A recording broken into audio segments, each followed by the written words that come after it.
What's going on, guys? Paul from Paul's Karts. Another box opening. Today is Sunday. Not that many boxes in today. Busting open a couple of them during the week. Gotta do what I gotta do.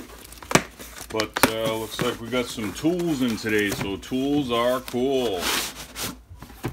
So this is definitely something.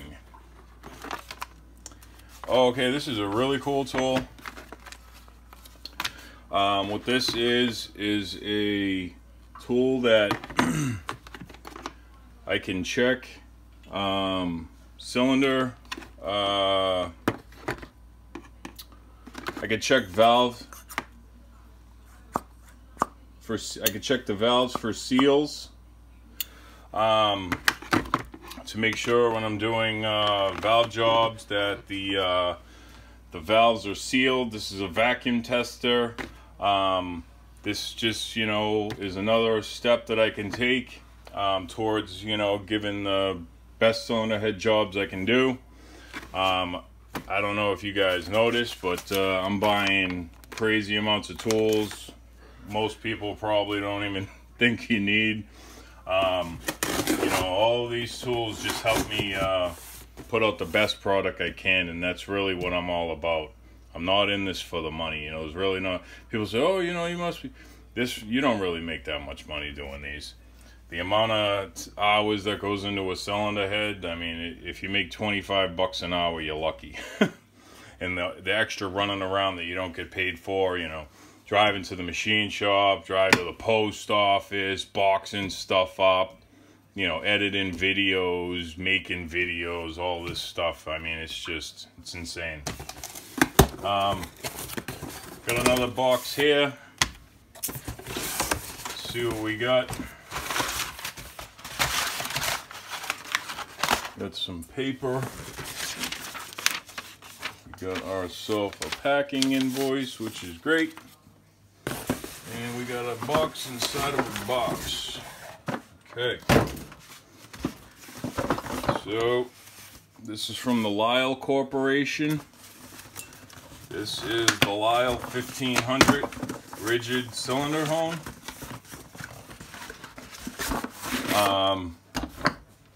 Again, something that is going to really step up the game around here. A lot of this stuff I had access to, but it was, basically through the machine shop. If I own the stuff, I could do a better job myself than sending it out. So what we have here are the stones and wipers. So you got some felt wipers here, and you have the stones here. This is a stone reconditioner and cleaning. Some instructions manual. We have a brass brush. I think this is for cleaning when you're doing rigid honing, on the stones gets built up like a sheen, like all the aluminum or the steel, the steel from the honing gets built up. So this, you just clean off the stones. 1/2-inch extension.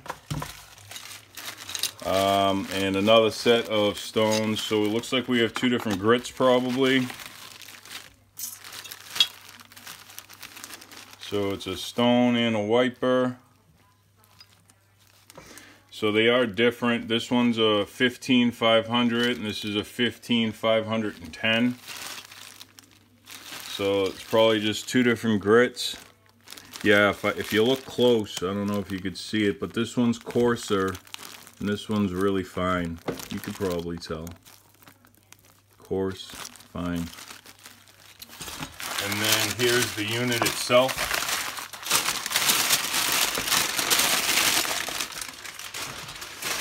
In all of its glory.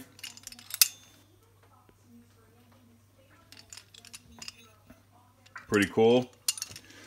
So the stones go on here, and the way these things work is this lifts up. You could pull this out, and then you pull out the wheels, and this whole thing here can adjust in and out. Big, small, and then once you get it where you want it, you lock it back in. And so the bottom one, when you pull it up, this does the big adjustment, and then the small one does the fine adjustment like a micrometer. So this is how you fine dial it in. You feels like you can't even see it moving, but it's actually moving really small amounts. So this is a cylinder hone here, wow, Bridget cylinder hone. That'll give me the capability of, you know, so right now I'll send an engine out, a sleeve out to get a block out to get bored, and after it gets bored, the engine needs to be honed. You can't really use a 3-finger hone. Those 3-finger hones or the dingleberry ball hones, those are really only for breaking glaze.